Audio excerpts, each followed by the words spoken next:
Việt Nam là thị trường hoàn hảo, tuyệt vời cho ngành EdTech. Tại vì các bạn ở đây không chỉ là đón đầu xu thế mà các bạn còn tạo ra cả xu hướng nữa. Ngoài kia thì cũng có rất là nhiều công ty cung cấp các dịch vụ giải pháp quảng cáo. Vậy thì điều gì có thể làm cho YangoS gọi là ấn tượng hơn, đúng không? Xin chào tất cả các bạn, chào mừng các bạn đã quay trở lại cùng Vietnam Innovators. Mình là host Từ Ân. Và hôm nay chương trình của chúng ta, các bạn có thể nhận ra là background của chúng ta và cái set ngày hôm nay rất là khác với mọi khi. Bởi vì hôm nay chương trình của chúng ta rất vinh dự sẽ có một tập podcast cùng chị Diễm Thư là Business Development Manager của YangoAds tại Việt Nam. Chị Diễm Thư sẽ đến đây để trò chuyện của chúng ta về mảng AdTech, cũng như là sẽ chia sẻ cho chúng ta câu chuyện về ngành, về nghề của chị, hành trình của chị trong ngành. Em cảm ơn chị Diễm Thư. Cảm ơn Từ Ân. Rất là vui khi mà hôm nay có mặt tại một cái set quay rất là ấm cúng như thế này. Dạ, và tại Hà Nội. Tại trong không khí này ở Hà Nội rất là dễ thương, nên là rất là vinh dự khi được tham gia chương trình và được gặp Từ Ân ở ngoài đời thế này. Cảm ơn YangoAds đã đồng hành cùng Vietnam Innovators, hoạt động tại hơn 30 quốc gia. YangoAds là công ty công nghệ tiên phong trong việc cung cấp các giải pháp quảng cáo dựa trên dữ liệu phục vụ cho sự phát triển của doanh nghiệp trên thị trường quốc tế và địa phương, giúp các doanh nghiệp trên toàn cầu phát triển, gia tăng doanh thu, tìm kiếm khách hàng và thâm nhập vào các thị trường mới. Chị Thư có thể kể cho em cái câu chuyện của chị, hành trình của chị đến với ngành AdTech, cũng như là tại sao lại là AdTech và điều gì ở ngành này đã thôi thúc chị làm việc sâu hơn và trở thành một người đại diện cho YangoAds tại Việt Nam. Thật ra câu chuyện thì chắc cũng giống mọi người, đó là nghề chọn người chứ chị cũng không chọn nghề. Đâu đó khoảng 6 năm trước khi mà chị chuẩn bị quay về lại Việt Nam thì cũng không biết là mình sẽ theo đuổi ngành nào mới. Và lúc đó thì có khá là vài bạn bè làm trong ngành, cho nên là lúc đó thì chị cũng đang kiểu ok, nói bạn bè giới thiệu thử. Tại vì sau khi chị nói cái đam mê của chị là muốn về công nghệ, cũng muốn về cái gì đó lĩnh vực năng động, sáng tạo, có thể thoải mái hơn cho mình quyết định công việc, rồi giờ giấc nữa, linh hoạt, thì bạn chị mới bảo vào đây, vào ngành EdTech đi, bên này rất là vui, chắc là sẽ hợp với chị. Thế là ok, thế là cái hành trình bắt đầu từ đó. Thì cũng giống như tất cả các bạn trẻ bây giờ là mình cũng đi lên từ từ, mình đã trải qua rất là nhiều vị trí, cho nên mình cũng rất là hiểu ngành EdTech thì cần phải biết nhiều về cái mảng nào, từ copywriting cho đến mà editing, đến mà setup các cái ad campaign, và thậm chí là suốt ngày follow up theo khách hàng, optimize, rồi những cái đêm thức khuya để làm những cái pitching desk để có thể đưa cái ý tưởng của mình đến với lại khách hàng. Thì tất cả các khâu thì chị cũng đã có cơ hội làm, từ mảng cả agency, IMC agency, cho đến mảng mà những agency thuần túy về kiểu như là SEO chị cũng làm luôn. Nói chung là cũng khá đa dạng. Tuy là cái thời gian thật ra mà so với các bạn khác thì 6 năm cũng không phải là dài, nhưng mà đối với chị nó như thế là kiểu đã lăn lộn trong ngành cũng khá là lâu. Vì mình đã được có cơ hội mình làm rất là nhiều các cái hạng mục. Tại vì ngành marketing, đặc biệt là digital marketing, thì em cũng biết đó, nó rất là rộng, nó rộng lắm. Nhưng mà somehow không biết bằng cách nào đấy thì mình đã được làm qua tất cả các cái vị trí nhỏ, và từ đó nên mình có một cái bức tranh toàn cảnh. Mình cũng rất là hiểu về cái digital marketing đấy, và từ từ rồi xong cuối cùng là mình đã hiện tại như em cũng đã vừa giới thiệu thì là mình đã hiện tại đang rất là happy và đại diện cho YangoAds tại Việt Nam. Dạ. Vậy chị ơi, em cũng là một người khá là thích thú với cái mảng AdTech này, bởi vì nó cũng liên quan tới những công việc của em. Vậy thì chị có thể nói cho em về bức tranh toàn cảnh của AdTech tại Việt Nam chúng ta 6 năm trước và bây giờ chúng ta đang thay đổi như thế nào? Bởi vì em thấy riêng mảng AdTech này nó thay đổi liên tục, và làm sao chúng ta có thể đón đầu xu hướng, cũng như là giúp chúng ta gỡ bỏ những cái thách thức hình như là thay đổi rất nhanh. Đúng rồi. Ví dụ như câu chuyện của 6 năm trước thì mọi người sẽ vẫn đang tập trung nhiều vào các cái chiến dịch quảng cáo mang yếu tố rất là sáng tạo. Các bên sẽ phải thực sự là thức đêm thức hôm để ráng ngồi viết những cái câu tagline thật là hay, những cái câu keynote, xong rồi sau đó cũng chỉ đang tập trung vào SEO, và mọi người chỉ đang có loay hoay với những cái phần mà lúc đó chỉ SEM, thậm chí là các nhà quảng cáo còn rất là tiết kiệm, không muốn chạy cả SEM nữa cơ. Tại vì mọi thứ đối với họ là đang thuần quảng cáo, lúc đó là thuần về sáng tạo. Tuy nhiên là 6 năm sau thì câu chuyện nó đã chuyển từ sáng tạo sang performance.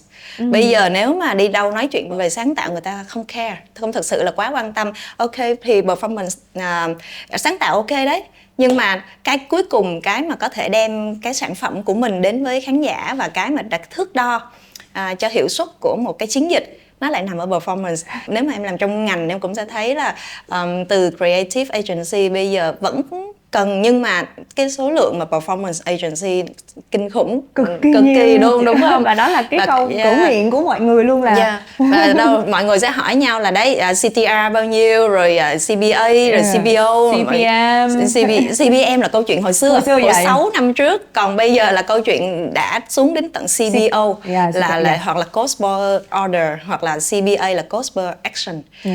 Cho nên là cái câu chuyện khác rất là nhiều. Và cách đây kiểu vài tháng trước người ta còn chưa nói đến câu chuyện của AI, nhưng bây giờ câu chuyện của AI nó đã thay đổi hoàn toàn ngành quảng cáo, ngành adtech, cho nên là nó rất là nhanh.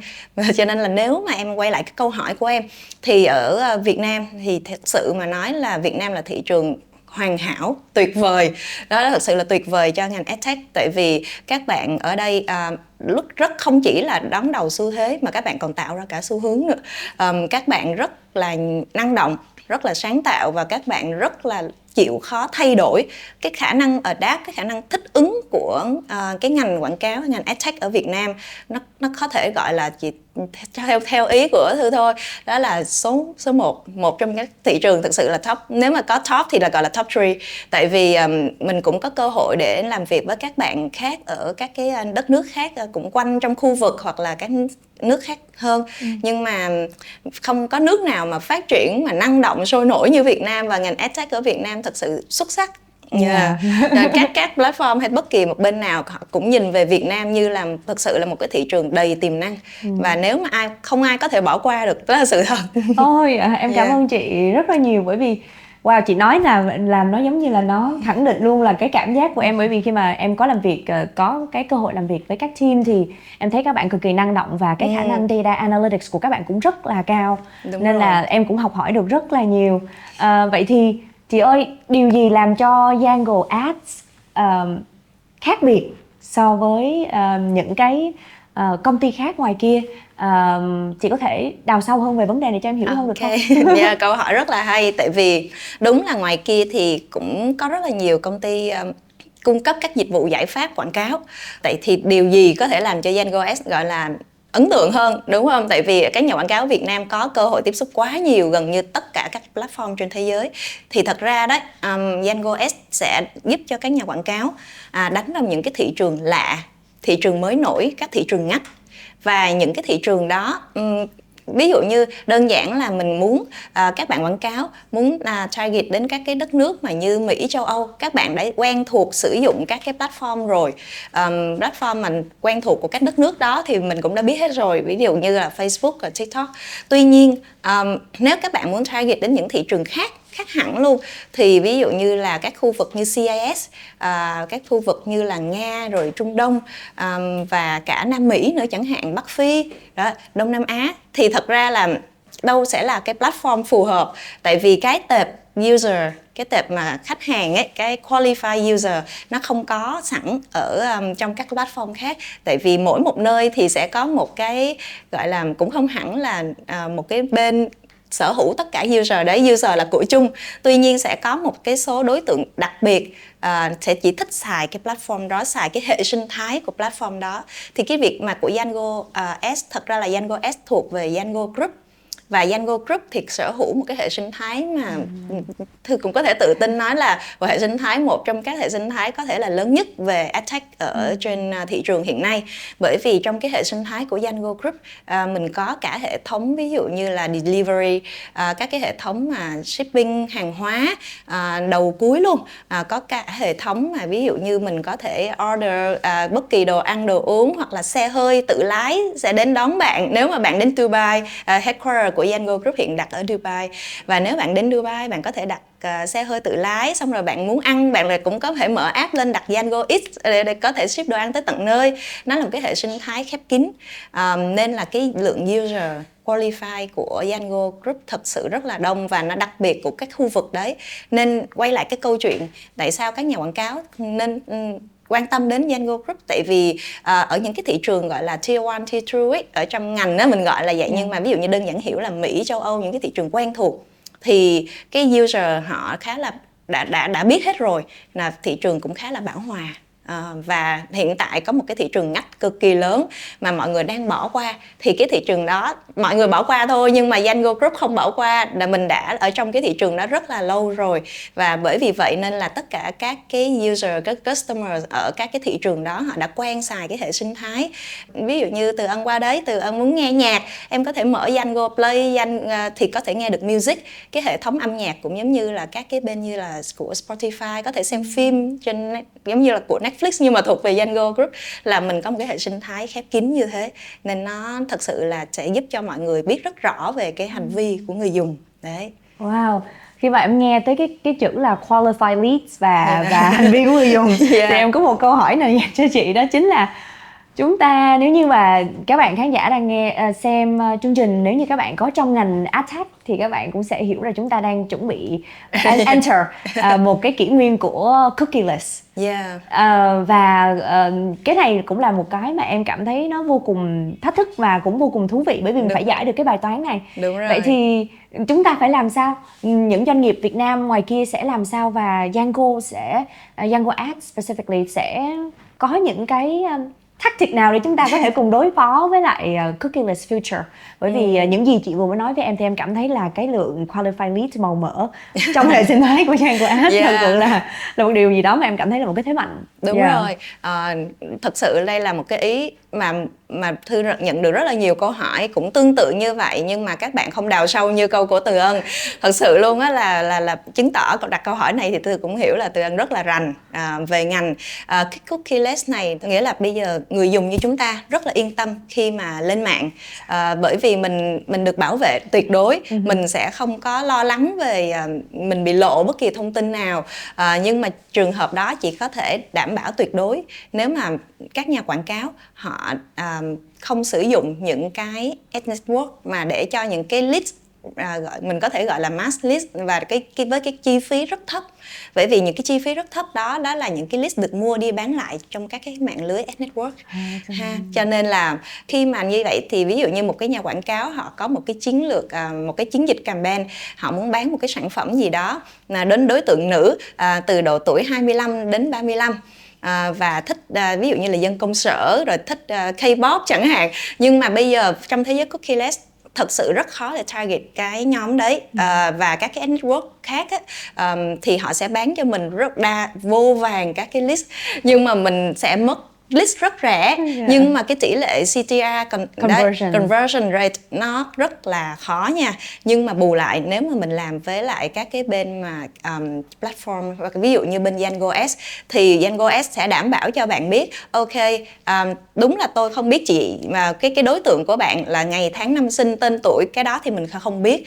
Tuy nhiên tôi tự tin là trong một cái giống như cái rổ tôi đưa cho bạn, là trong đây đều là những cái list thật sự qualified, chúng tôi đã lựa chọn cho bạn và chúng tôi biết là nó phù hợp với cái mong muốn của bạn, cái đối tượng khách hàng tiềm năng của bạn. Bởi vì khi mà bất kể bây giờ trong thời kỳ cookieless thì ít nhất mình cũng sẽ share được với các cái bên mà quảng cáo là mình đang ở đâu, cái IP address của mình, rồi cũng sẽ biết được là mình thậm chí là đang xài iOS hay là Android, đã cập nhật phiên bản update mới nhất chưa, kiểu iOS 18 chấm mấy ví dụ vậy, và thậm chí là biết được cái địa điểm là region của mình, thì nó chỉ có thể break down được tới đấy thôi. Đó gọi là một cái tệp chung.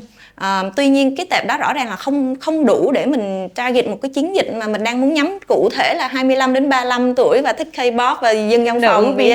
Sở thích mình không biết một cái gì, thì những cái điều đó nó lại phụ thuộc rất lớn vào các cái tập đoàn và sở hữu các cái giống như là qualify list. Như bên phía Django S mình có cái rổ, mình biết cái rổ này chứa tất cả những cái thông tin đấy, bởi vì tất cả những cái list này, những cái user đấy, user behaviors này mình đều nắm hết. Mình đều biết là ok, mình có một cái chị A này, cái độ tuổi của chị là khoảng kiểu 27, chị có vẻ là thường xuyên sử dụng cái hệ sinh thái này, chị đang thích coi những cái content nó liên quan đến K-pop chẳng hạn. Đó thì ví dụ như vậy, thì nhờ như thế khi mình làm việc với lại phía những cái bên mà có được cái rổ chất lượng qualify list này, thì nó cũng sẽ giúp cái tỷ lệ conversion rate của mình rất là tốt. Tuy nhiên nó có một cái vấn đề, bởi vì mình muốn là tốt ngay từ đầu nên cái giá của nó đôi khi so với ad network thì nó hơi cao hơn một tí. Thì đó là một cái bài toán cần phải cân nhắc dựa trong cái campaign của các bạn. Các bạn hiện tại thì biết là cookieless world, nhưng mà đôi khi sếp đặt KPI là không được cao hơn cái giá này, thành ra là các bạn cứ biết theo cái giá nó hơi là rẻ quá, thì cuối cùng nhưng mà chiến dịch nhìn chung chưa chắc nó đã tốt như các bạn mong muốn đấy. Nhưng tiện đây thì em chỉ có thể nói theo cái góc nhìn của một người cũng là một chủ một doanh nghiệp, thì em nghĩ rằng là đối với em thì em thà giá đắt hơn một chút. Nhưng mà mình cái đầu ra của mình, cái conversion của mình nó thực sự chất lượng, bởi vì nó sẽ save time. Nó sẽ save time, và cũng như là nó cái tỷ lệ conversion nó cao, thì nó thực sự very đúng rồi, gọi là dùng từ tiếng Anh sẽ là beneficial cho đường dài.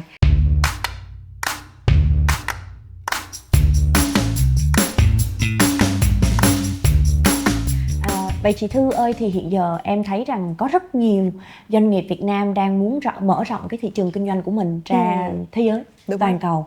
Thì Django Ads sẽ có thể hỗ trợ các doanh nghiệp như thế nào, và làm sao để mà chúng ta có thể thực hiện những cái chiến dịch quảng cáo rất là hiệu quả?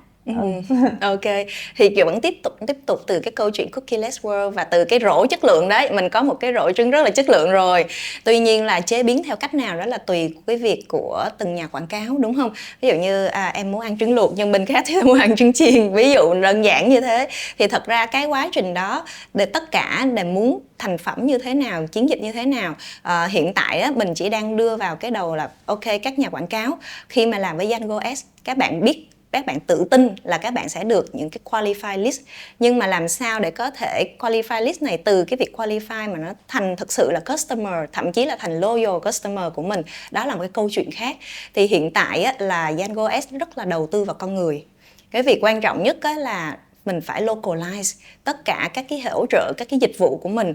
Khác với ngày xưa, lúc mà ví dụ quay lại câu chuyện 6 năm trước, các nhà quảng cáo Việt Nam khi mà họ có bất kỳ một cái vấn đề trục trặc gì, khi mà họ lên các cái campaign chiến dịch của họ, họ không biết tìm ai để mà họ thực sự là họ phải để đưa ra feedback, hoặc là nếu mà bị cái quảng cáo đó bị vướng phải một cái policy gì đấy, hoặc là bị ban cái account quảng cáo, xong là thì chỉ biết khóc thôi, rồi xong phải chờ rất là lâu, rồi email qua lại đó, và cuối cùng mới may ra mới được gỡ. Thì cái câu chuyện đó Django S đã tiết kiệm toàn bộ cái khoảng thời gian đó cho mọi người bằng cách là localize toàn bộ, là có người Việt Nam, mà ở đây là đại diện là Thư. Đấy, thì có Thư và team của Thư ở đây toàn bộ đều là người Việt. Thì như vậy là mình nghĩa là khi mà mình chào sân ở thị trường mới như Việt Nam, là mình không chỉ là đơn giản là giới thiệu cho mọi người là ok, tôi làm một cái platform như thế này, mà thật ra là có cả một team đứng đằng sau đấy. Và nếu mà bất kỳ chiến dịch của các bạn quảng cáo gặp bất kỳ khó khăn gì, thì bên phía của đội ngũ của Django S sẽ hỗ trợ tuyệt đối, và hỗ trợ đến mức độ mà thậm chí là từ cái việc mà hướng dẫn mọi người cái strategy này như thế nào. Ví dụ như nếu bạn là bên ngành game, mobile app, thì cái strategy nó phải khác với lại bạn bên ngành du lịch khách sạn, đúng không? Các cái tệp khác, thì tất cả những cái điều này là đều có đội ngũ của Django S sẽ hướng dẫn các bạn, training cho các bạn luôn. Và có cả không chỉ training và follow up, các cái follow up report thường xuyên, mà bên mình cũng thường xuyên có rất là nhiều các cái workshop để mình sẽ trong tương lai chắc chắn sẽ còn nhiều hơn nữa để mà hướng dẫn đến mọi người. Thậm chí là mình còn có cả các cái trend report để cho các nhà quảng cáo Việt Nam, thậm chí là không chỉ bắt kịp trend mà còn đi trước tạo ra cái trend đấy luôn. Bởi vì cái bên phía của Django S nắm rất là rõ là các bạn Việt Nam thật sự rất năng động trong quá trình làm việc với rất là nhiều doanh nghiệp Việt Nam. Thì Thư cũng nhận thấy là các bạn quá sáng tạo. Thậm chí là đôi khi ngành EdTech của Việt Nam như tôi nói là đi hơi trước cả ngành EdTech của thế giới nhìn chung. Trước ở đây không phải là bởi vì mình nói trước về cái công nghệ kỹ thuật. Không, công nghệ kỹ thuật thì là người Việt Nam mình rất là giỏi sử dụng. Tuy nhiên trước là về mặt sáng tạo, rất là sáng tạo. Chính vì vậy là Thư biết là các bạn luôn luôn khao khát tìm ra các cái ngách mới để các bạn thử sức mình. Chính vì vậy nên là Thư thấy là Django S thật sự là đã match tuyệt vời với cái sự mà đam mê tìm các ngóc ngách mới, những cái con đường mới, những cái hướng đi mới của các bạn trẻ của ngành EdTech Việt Nam nói chung. Đây thì các bạn đã target vào đấy, và team của bên Django S sẽ mang toàn bộ yếu tố con người đến chăm sóc khách hàng và hiểu được cái pain point của các bạn, hiểu được là ok trong ngành mobile game cái vấn đề gì các bạn đang gặp khi mà các bạn mang cái sản phẩm của các bạn ra các cái thị trường đấy. Tại vì nó có rất là nhiều vấn đề, nó không chỉ dừng lại bạn không hề biết gì về cái user behavior, bạn không có data gì về cái khu vực đấy, bạn gần như là hoàn toàn bạn chỉ đam mê thôi, nhưng mà đam mê thì không thể tạo nên một cái món ăn ngon được, bạn phải hiểu. Thì những cái việc đó thì phía Django S sẽ cung cấp gần như là dịch vụ trọn gói từ A đến Z cho các bạn, và không có chi phí gì cả. Thực sự cũng tự tin là không có một cái platform nào, không có một bên cung cấp các dịch vụ quảng cáo nào có thể làm được điều đó, mà là làm từ phía của trực tiếp từ platform luôn đấy. Các bạn đã được là đúng nghĩa là cầm tay chỉ việc đến mức mà các bạn ra được lead luôn, ra được customer luôn. Wow, có nghĩa là nguyên một cái phần tư vấn hỗ trợ đó Đúng là rồi. hoàn toàn miễn phí từ Django S. Nó thật là tuyệt vời, bởi vì riêng bản thân em thì em cũng đã có rất là nhiều cái kinh nghiệm là gặp cái vấn đề về bị chặn hoặc là không hiểu tại sao những cái quảng cáo quảng cáo của mình bị vướng phải cái gì mà lại kiểu bị shadow ban hoặc là không. Dạ thì khi mà lệ thuộc quá lớn vào các cái nền tảng quảng cáo lớn khác trên thị trường thì cái thời gian xử lý nó vô cùng lâu. Vậy thì nếu như Giang Ads có thể cung cấp một cái quá trình xử lý cũng như là hiểu khách hàng nhanh như vậy thì nó sẽ thực sự tiết kiệm rất nhiều thời gian và chi phí. Đúng không? Chi phí đầu vào thì cuối cùng mình quy ra là mình muốn qualify list từ đầu vào và ra luôn được customer của mình. Thì thật ra mà cái chi phí đánh đổi nó rất là phù hợp. Nó rất là phù tính về cái bài toán mà lâu dài, không lâu dài lắm đâu, tính ra bài toán theo từng tháng thôi là mọi người đã thấy quá sức là tiết kiệm. Dạ đúng rồi. Vậy chị ơi, chị nói là cái yếu tố con người nó vô cùng quan trọng trong cái việc là Django Ads hỗ trợ tất cả các khách hàng. Vậy thì AI đóng vai trò như thế nào trong cái hệ thống của Django Ads? AI thì rất là hay. Bên phía của Django S thì cũng áp dụng AI rất là nhiều trong cái EdTech của mình, đặc biệt là trong cái phần về creative hoặc là cái phần mà tối ưu optimize cho cái campaign của mình nó tốt hơn. Ví dụ như AI sẽ biết được đâu là cái tệp data phù hợp của mình, rồi AI cũng có thể suggest cho mình các cái keywords phù hợp với cái tệp đối tượng đấy, và AI cũng sẽ hỗ trợ mình là đánh giá thang điểm của các creative. Ví dụ như một cái campaign thì mình sẽ có rất là nhiều hình ảnh khác nhau, ví dụ như mình lên một cái campaign về quảng cáo một cái resort chẳng hạn, thì rõ ràng mình đâu có phải chụp bãi biển không, mình sẽ có nhiều hình ảnh, rồi hình ảnh về phòng, rồi spa, rồi từ ngữ, thì tất cả những cái đó sẽ có AI chấm điểm, và nhà quảng cáo rất là khỏe. Nhà quảng cáo chỉ cần thực sự là cung cấp một loạt các cái creative mình có, AI sau khoảng một vài ngày chạy thì AI sẽ đánh giá là creative này nó phù hợp hay là người ta có bấm nhiều không. Nếu không nhiều mình loại ngay lập tức, tiết kiệm rất là nhiều thời gian. AI cũng hỗ trợ cho mình tạo các cái gọi là cái smart banner, nghĩa là cái phần mà display banner nó sẽ phù hợp với lại cái định dạng người ta đang xem. Ví dụ người ta đang lướt web, hay người ta đang xài Django Play, hoặc là người ta đang đặt taxi của Django.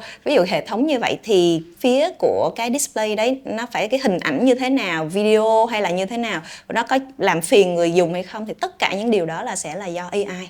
Thì đúng gọi là AI hỗ trợ rất nhiều, nhưng mà cái input vào vẫn nên phải là con người và con người cũng phải quyết định. Thì không phải AI cũng chỉ là máy học thôi, không phải quyết định nào của AI cũng chính xác. Ví dụ như Mình sẽ hiểu rõ là ví dụ như bên này họ đang muốn đẩy cái phòng khách sạn chỗ đó, họ muốn đẩy một loạt các villa, nhưng AI chỉ lại đang chọn cái dịch vụ spa của họ để đẩy, nhưng mà khách sạn sẽ có lý do để mà đẩy cái phòng này, thì ok, khách sạn sẽ hiểu là tôi sẽ không loại bỏ cái app này, nhưng mà tôi sẽ thiết kế lại, thiết kế lại một cái gói khác, một cái chương trình khuyến mãi khác để làm sao đẩy được các cái villa booking cho nhiều hơn. Thì cái việc đó AI đâu có biết đâu, chỉ có mình phải có một người quản lý. Em cảm ơn chị đã giải thích cho em. Em cảm thấy em cũng vỡ lẽ ra được rằng là AI bây giờ, đặc biệt là cái natural language processing, nó rất là thông minh, và bây giờ nó đã có khả năng match những cái ad với những cái từ ngữ scrape này nọ, nhưng mà cái yếu tố con người, thẩm mỹ và cái display nó vẫn phải là một cái yếu tố vô cùng quan trọng. Vậy thì nhân tiện chị vừa mới nói với khách đến khách sạn thì em nghĩ là ngành du lịch bây giờ nó cũng đã khác rất xa để mà lúc trước, và cái việc mà mình gọi là thu hút khách hàng mới nó phải vô cùng thông minh và cạnh tranh. Vậy thì Yango Ads đóng vai trò như thế nào hỗ trợ các khách hàng trong lĩnh vực du lịch? Nói đến du lịch thì thật sự đây là một cái đam mê và cũng là một trong các cái industry chính mà Yango Ads đang tập trung tại thị trường Việt Nam, và đặc biệt sẽ đẩy mạnh nhiều hơn ở trong năm 2025 này. Vì sao? Tại thứ nhất là mình cũng đã qua được cái giai đoạn mà Covid rồi, thì bắt đầu là ngành du lịch của Việt Nam thật ra cũng mất khoảng 2 đến 3 năm mới hồi phục. Thì bây giờ thứ nhất là hồi phục chung về ngành du lịch Việt Nam, nhưng mà nó đang có một cái khá là đau đầu đối với các khách sạn du lịch hoặc là các cơ quan, cơ sở dịch vụ lưu trú. Khi mà làm việc với Yango Ads thì họ cũng nói là số lượng phòng của họ không bao giờ được book đầy đủ cả. Vẫn đâu đó giống như là cái thị trường du lịch trong thì có vẻ đông nhưng mà không thực sự đạt được hết công suất. Thế là Yango Ads cũng đang hỗ trợ cho các cái đối tác, rất là nhiều các tập đoàn, các cơ sở lưu trú như vậy đã tìm và đã làm việc với lại Yango Ads. Thì bên mình hiện tại đang hỗ trợ làm sao để có thể đưa được các cái lượng du khách nói tiếng Nga đến thị trường Việt Nam, và các cái nhóm du khách này khi đến các cái resort, các cái hotel, thì làm sao họ tìm được nhau. Một bên thì muốn đi mà một bên thì kiểu muốn khách đến nhưng mà họ không có cái công cụ. Thì chính cái phần ở giữa đấy chính là Yango Ads sẽ lấp vào, chúng tôi sẽ làm cầu nối để đưa khách đến cho resort của các bạn đấy. Và như vậy thì nó là mở ra một cái bài toán mới hoàn toàn, là bởi vì ngành du lịch khách sạn Việt Nam chưa có được số hóa lắm. Thật sự mà nói về mảng marketing, các bạn rất giỏi, các bạn rất biết cách để dùng rất là nhiều gọi là multi-channel, các bạn dùng rất là nhiều các cái kênh omni-channel ở đây. Đấy, các bạn tìm được khách qua các cái đầu booking theo kiểu truyền thống. Tuy nhiên mình không thể dựa vào truyền thống mãi, bây giờ mình đã phải digitalize everything, đúng không? Mình phải số hóa, thì lại gặp một cái khó khăn mới, đó là cái mong muốn của các bạn thì có, nhưng mà các bạn lại không biết làm sao để có thể lên được một cái campaign digital. Đã vậy còn phải target một cái khách, nói một cái thứ tiếng mà mình cũng không rành, không biết là sở thích họ như thế nào, không biết cái behavior của họ, không biết khả năng spending của họ, thậm chí là cái tiềm năng của họ. Thì tất cả những điều đó thì Yango Ads đang đồng hành. Hiện vừa rồi mình cũng đã có những cái workshop ví dụ như ở Nha Trang, mình cũng đã có một cái buổi mà training show cho các cái công ty khách sạn, các cái công ty mà cơ sở lưu trú đấy, để mà mọi người hiểu hơn là tại sao nên target, nên nhắm đến các nhóm du khách này, và tại sao nhóm du khách này có thể thúc đẩy được không chỉ là về mảng du lịch mà cả kinh tế của các cái thành phố biển như là Nha Trang, Đà Nẵng, Phan Thiết. Đấy thì cũng khá là vui, bởi vì gần đây có nhận được rất là nhiều feedback tuyệt vời của khách hàng. Có những khách hàng nãy quay lại câu chuyện là họ không có biết gì về số hóa đi, họ chỉ biết là tôi muốn có làm sao cho full phòng, tôi muốn là booking full phòng, có đơn giản vô cùng, đưa ra giống như là mình là như AI vậy đó, có điều AI chạy bằng cơm. Họ input một cái prompt vô, tôi muốn full phòng rồi, ok, các bạn đưa vô thì bên phía Thư sẽ là bắt đầu đầu tiên trong vòng thần tốc luôn 72 tiếng thôi. Team Thư đầu tiên là sẽ lên campaign chiến dịch hướng dẫn cho khách hàng training sâu luôn. Nhưng mà bên cạnh đó, cái campaign đầu tiên bên Thư thậm chí là hỗ trợ tới cái mức độ mà sẽ set up giùm các bạn, bởi vì hiểu là các bạn cũng quá mới mẻ với cái platform, nên là mình hỗ trợ cho tính thậm chí là dịch cả ngôn ngữ luôn. Tại vì quay lại là dùng AI, cho nên thật ra mà nói cái website của các bạn nó đâu cần phải có tiếng Nga hay là bất kỳ một thứ tiếng gì đâu, nó chỉ cần có tiếng Việt hoặc tiếng Anh. Thì công cụ dịch tự động của phía Django S thì mình sử dụng cái browser đấy, thì tất cả các khách hàng trong hệ sinh thái họ sẽ tự động thấy được quảng cáo đó bằng cái ngôn ngữ mà họ mong muốn. Đấy, đó là một cái mà mình nên tận dụng AI ở đây. Và sau đó là chiến dịch đã được thật sự là launch thần tốc luôn, và nhận được feedback là kinh khủng. Số lượng đặt phòng đến từ khu vực, ví dụ như khu vực CIS, các khu vực các nước nói tiếng Nga, đã tăng gấp 2 cho đến 3 lần ở Đà Nẵng và Nha Trang. Và đặc biệt hơn là ở Phan Thiết có một cái resort của họ, ví dụ như họ nói là trên đường thật sự là sắp đóng cửa tới nơi rồi, thì nó được hồi sinh hoàn toàn. Hồi sinh đúng nghĩa là đã hoàn toàn kiểu full booking, nó lên một cái mức độ mà có thể làm sống lại cả một cái resort. Thì tương lai nếu mà tất cả các doanh nghiệp Việt Nam, doanh nghiệp lữ hành ở đặc biệt là các thành phố biển mà họ cũng học hỏi từ những cái hướng đi như vậy, thì chắc chắn là mình sẽ có thể thúc đẩy ngành du lịch quanh năm, không chỉ vào mùa hè mà bất kỳ mùa nào trong năm mình cũng có thể đảm bảo được là full phòng.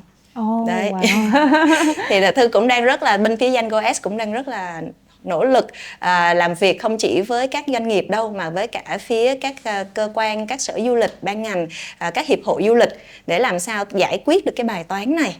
Để cho, tại vì mình muốn đồng hành cùng doanh nghiệp Việt Nam, chứ không phải là doanh nghiệp Việt Nam phải tự bơi, kêu các bạn là ok các bạn ơi qua bên này tìm khách đi, nhưng mà họ không có cho họ con thuyền, cứ kêu họ thì họ bơi làm sao mà được, cũng không cho họ cái bản đồ. Thì tất cả những cái việc đó thì là Django S muốn đồng hành cùng các doanh nghiệp đấy, doanh nghiệp lữ hành. Và các bạn yên tâm là cái gì khó thì có Django S lo. Team có yếu tố con người Việt Nam là vì vậy, rất là quan trọng. Yeah.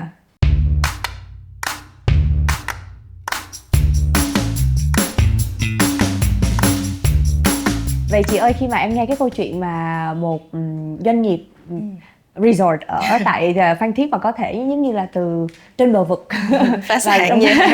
và có thể quay ngược dòng như vậy thì điều đó rất là đáng mừng. Vậy thì nhưng mà nó cũng khơi gợi cho em rằng là vậy thì có rất nhiều doanh nghiệp ở Việt Nam cũng đang loay hoay trong cái việc là làm sao để có thể thực sự hiểu đúng rồi. Và hiểu đúng về digital marketing hay là ad tech. Tại vì mình nói là mình muốn có thêm người dùng, có thêm user, có thêm khách hàng, nhưng mà thực sự là mọi doanh nghiệp phải hiểu đúng trong cái môi trường ad tech này thì mới có thể gọi là xử lý đúng những cái nút thắt, những cái khó khăn thực sự trong một doanh nghiệp. Thì chị nghĩ là Django Ads sẽ xử lý cái này như thế nào? Câu hỏi đúng, rất là đúng, tại vì nó không chỉ là ngành du lịch đâu. Ví dụ như mình quay về ngành game mobile thì cái ngành đó là cái ngành mình năng động rồi, mình không nói, tại vì các bạn sẽ thậm chí là đi trước cả các công ty dịch vụ quảng cáo, các bạn tìm được rất là nhiều phương thức. Thì mình sẽ quay vô các cái doanh nghiệp truyền thống, là ví dụ như các doanh nghiệp về du lịch ha, rồi các doanh nghiệp về xuất khẩu, không phải là xuất khẩu một cái doanh nghiệp tiêu dùng, hàng tiêu dùng. Thư có thể có một cái ví dụ rất là thú vị là có một cái sản phẩm rất là nổi tiếng của Việt Nam mà ví dụ như là về chuyên về để mình làm nail đấy, ví dụ vậy.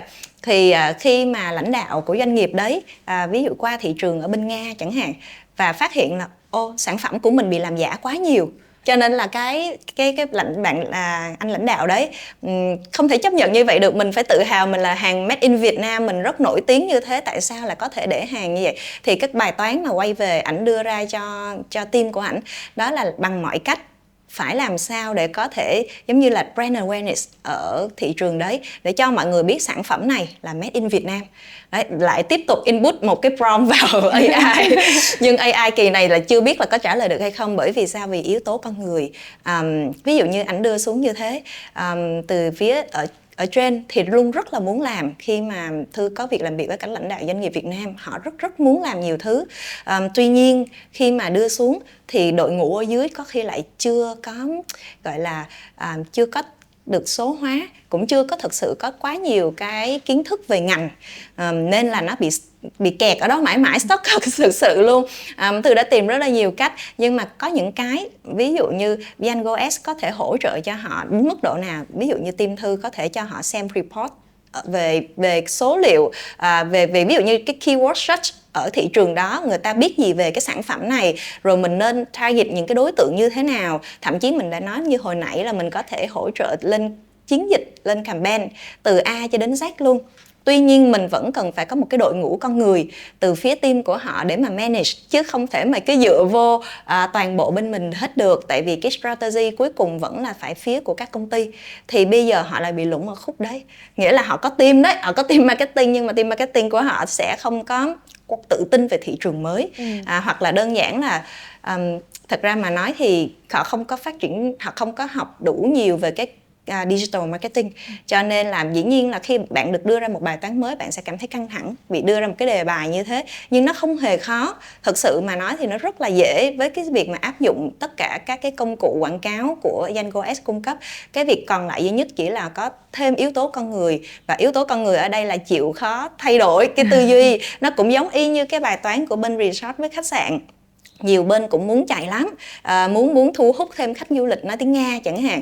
Tại vì thật sự khách du lịch nói tiếng Nga thì dễ, nói thẳng là sẽ spending nhiều hơn các nhóm khách các nước khác, và dễ phục vụ hơn. Bạn không cần phải có buổi ăn sáng buffet, không cần phải có kim chi, cũng không cần phải có cà ri Ấn Độ. Nó rất là đơn giản, tại vì các khách du lịch đấy họ rất là thích đồ ăn Việt Nam hoặc là đồ ăn quốc tế đơn thuần. Và mỗi lần họ ở thì họ ở tối thiểu 2 tuần, và họ có thể ở tới tận 3 tháng, 6 tháng. Cho nên nó gần như là một cái sự mà chi tiêu khổng lồ đến từ cái power. Yes, đến từ cái nhóm đối tượng này, và rất là dễ để mà có thể phục vụ nhóm đối tượng này. Đó là lý do tại sao họ thấy được cái tiềm năng khổng lồ. Cho nên AI vẫn chưa thay thế được đâu trong cái ngành AdTech này. Đó là cuối cùng đưa xuống cho team. Nhưng mà nãy như Thư đã chia sẻ thì các doanh nghiệp Việt Nam luôn bị vướng ở cái khâu yếu tố digital marketing. Marketing các bạn rất giỏi, nhưng về digital marketing, đặc biệt là về cái mảng mà giống như là làm việc với các platform, lên các cái campaign chiến dịch thế này, thì khi Thư làm việc, Thư mới bất ngờ là thật sự là các bạn cũng không rõ rành. Và các bạn đang phải đâu phải platform nào cũng support như bên Yango Ads. Thư nói thật là đã support từ A đến Z rồi, nhưng mà các bạn vẫn không thể lên được campaign. Mặc dù là ngân sách có rồi, giống như quay lại cái doanh nghiệp kia, ngân sách cho brand awareness có, mọi thứ có, nhưng mà nó không thể run được vì thiếu yếu tố con người để có thể manage toàn bộ cái campaign này. Đấy, cho nên là Thư cũng rất là mong cái podcast này các doanh nghiệp sau khi nghe xong thì cũng hy vọng là mọi người sẽ tập trung hơn cho cái việc mà số hóa. Tại vì đó là cái việc phải của thị trường Việt Nam này. Vì nếu mình muốn vươn ra ngoài thế giới, mình muốn thế giới cũng thu hút thế giới đến với mình, thì bản thân mỗi doanh nghiệp cần phải được số hóa lên, cần phải làm quen với cái việc đó. Đấy. Vậy thì là cái việc những cái chương trình đào tạo khuyến khích các cái nhân viên của mình học và hiểu hơn về nền tảng, về AdTech, về digital marketing, dùng tool. Giống như là khi mà mình đưa cho mình một học viên một cái dụng cụ để sử dụng, mình đào tạo rồi nhưng mà phải sử dụng rất là nhiều thuần thục thì mình mới trở nên skill được, đúng không chị? Đúng rồi. Hy vọng qua podcast này thì các bạn trẻ Việt Nam năng động lắm, chắc chắn là sẽ tới đó thôi. Các bạn rất nhanh. Nhưng mà nhanh hơn một xíu. Tại vì mình cũng rất là muốn là đưa Việt Nam cực kỳ tiềm năng. Như mình bắt đầu từ cái hồi mà buổi nói chuyện đầu tiên của mình nãy giờ ấy, thì mình đã nói là Việt Nam thật sự trong mắt của Thư thôi, nó là đang hiện tại số 1 về AdTech.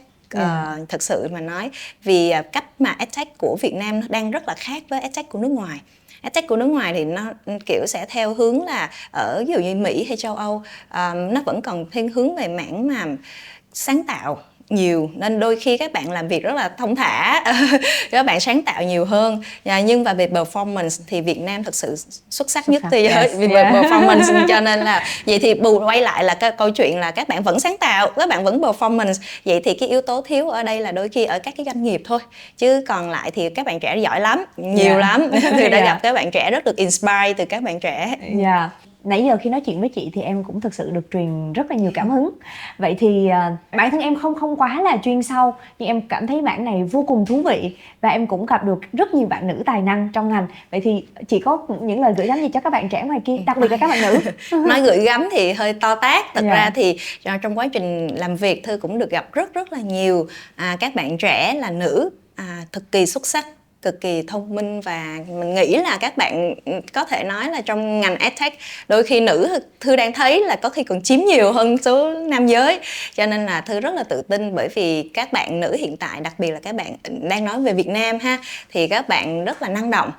Các bạn đã có sẵn cái sự sáng tạo của mình rồi. Các bạn cũng rất là chịu khó học hỏi, rất chịu khó luôn á, đôi khi lại là challenge ngược lại bên phía mình rất là nhiều. Nên nhưng mà Thư rất là trân trọng những cái ý kiến của các bạn. Nhưng mà chắc là có cái duy nhất mà Thư nghĩ là có thể cần chia sẻ với các bạn á, là đặc biệt trong cái thời đại hiện nay, chắc chắn là ngành EdTech của Việt Nam sẽ phát triển kiểu chỉ cần 1 năm sau mà mình có cơ hội, nếu mình có cơ hội gặp lại nhau, mình ngồi và nói, nó đã khác đi rất là nhiều. Cho nên á, là mỗi ngày đều có nhiều công ty và nhiều văn phòng về EdTech mở ra, siêu đông ở Việt Nam. Thì cái điểm quan trọng là tìm được điểm cân bằng. Thứ nhất á, là điểm cân bằng giữa AI và con người. Mình sử dụng AI nhưng mình không quá exploit nó, mình không có quá phụ thuộc vào nó, bởi vì đôi khi mình dựa vào nó quá thì cái yếu tố sáng tạo, cái yếu tố khả năng đưa ra quyết định, và đôi khi thậm chí là tạo ra trend. AI không thể tạo ra trend. AI chỉ có thể gọi là follow theo trend thôi. Ví dụ như có cái trend gì mới, trong một đêm mình ngủ dậy là mình thành người tối cổ rồi, đúng không? Mình chỉ cần mới quay đi quay lại buông điện thoại kiểu 1 tiếng thôi. Thì tất cả những cái đó đều là do con người tạo ra, đâu phải là AI đâu. Nên là mình cần phải tìm được các cái cân bằng. Đôi khi các bạn rất là thích sáng tạo, nhưng mà các bạn lại hơi hiện tại tôi thấy là đang dùng AI rất là nhiều, thì cũng nên tìm điểm cân bằng giữa con người, nãy giờ tôi nói. Nhưng mà cái điểm quan trọng đối với các bạn nữ ấy, là cái ngành này thực sự rất hay, rất là năng động, nhưng mà đôi khi nó sẽ hơi kiệt sức. Ví dụ như rút kinh nghiệm từ Thư thôi, để có thể luôn luôn cảm thấy thoải mái, cảm thấy ngày nào mình cũng tràn đầy năng lượng, và lúc nào mình cũng rất là cảm thấy mình muốn học nữa, mình muốn làm thêm nữa. Thì cái việc tìm được điểm cân bằng trong cái công việc của mình, và giữa công việc ngày mình làm EdTech, giữa các cái performance campaign rất là căng thẳng về KPI đó, thì mình cũng nên tìm được cái điểm cân bằng cho mình. Chứ hiện tại tương lai luôn, Thư khá là chắc là các văn phòng chắc chắn là sẽ sáng đèn suốt đêm. Mà trong các văn phòng sáng đèn suốt đêm đó thì chắc chắn là hơn một nửa là các bạn nữ. Thì Thư muốn là mọi người có thể đi lâu trên con đường này, chứ không phải là mình chỉ trong cái thời gian ngắn. Tại vì các bạn trẻ nữ rất nhiều, nhưng thật sự nếu mà nói là các bạn mà tầm tuổi Thư trở lên thì nó đang hơi ít. Đó là vấn đề, là tại vì đi một hồi là các bạn đổi ngành hết. Tại vì cái ngành này nó mệt quá ấy. Thì mình, mà trong khi các bạn rất là giỏi, các bạn đã đi được từ đầu như vậy cơ mà tại sao mình muốn đi đường dài thì mình phải tự dưỡng sức, mình phải có một cái điểm cân bằng. Ví dụ như đấy, mới vài tháng trước xong đã có DeepSeek ra đời, ai mà biết được 1-2 tháng nữa là chuyện gì ra đời, đúng không? Một cái công nghệ thì dĩ nhiên là các bạn luôn phải học hỏi không ngừng. Mình đừng ngừng lại, mình đừng ngừng học, nhưng mà cũng đừng tạo áp lực cho bản thân, cứ từ từ mà học. Tại vì sẽ có đến một lúc mình cứ làm vài lần là mình sẽ quen thôi. Nhiều khi cái việc mà công nghệ phát triển quá nhanh nó cũng là một cái khớp cho mọi người cảm thấy là mình bị tụt hậu. Không tụt hậu đâu, mọi người cứ từ từ đi rồi sẽ áp dụng từ từ. Mình hôm nay chưa hiểu, ngày mai mình hiểu. Nhưng mà nếu mà mình đẩy mình quá nhanh thì cuối cùng là các bạn nữ lại out ngành hết. Thì rất là buồn, Thư rất là buồn. Tại vì Thư rất là mong muốn là các bạn nữ tuyệt vời như vậy, các bạn đã rất là sáng tạo, thì các bạn có thể đi lâu dài. Mình hãy nghĩ đến một con đường sự nghiệp kéo dài 10 năm, chứ không phải chỉ là kiểu mình đốt cháy hết năng lượng, ngọn lửa trong mình trong 2-3 năm. Thì giống như một ngọn lửa phừng lên rồi 2-3 năm sau mình tắt ngúm thì nó rất là uổng. Mình hãy cứ âm ỉ kéo dài như vậy, thì cái điều đó nó rất không chỉ là giúp cho các bạn nữ mà giúp cho cả cái ngành EdTech Việt Nam nó có thể thực sự là duy trì và vươn xa, giữ được cái vị trí của mình. Đấy, ý Thư là vậy thôi. Em cảm ơn chị Thư rất là nhiều. Không gì hơn, em hy vọng chị Thư cùng team Giang của Ads sẽ ngày càng có cơ hội để có thể giúp đỡ nhiều khách hàng ở Việt Nam hơn nữa, để có thể nâng tầm vị thế chung cho các cái lĩnh vực khác nhau của Việt Nam, cũng như là tạo thêm nhiều cơ hội để mà chúng ta có thể vươn ra thế giới. Cảm ơn chị rất là nhiều. Cảm ơn Từ Ân. Thì hôm nay nói chuyện được chia sẻ rất là nhiều. Và rất là mong mọi người cảm thấy cái buổi nói chuyện hôm nay có thể biết được thêm gì cũng được, hoặc là các bạn chỉ cảm thấy có thêm một chút động lực trong cái ngành này. Tại vì thật sự đây là một ngành tuyệt vời. Và Thư rất là vui có thể được chia sẻ chút về cái ngành này cho các bạn Dạ. Cảm ơn các bạn rất là nhiều đã xem tới những phút giây cuối cùng của Vietnam Innovators. Từ Ân xin chào các bạn và hẹn gặp lại các bạn trong chương trình lần sau.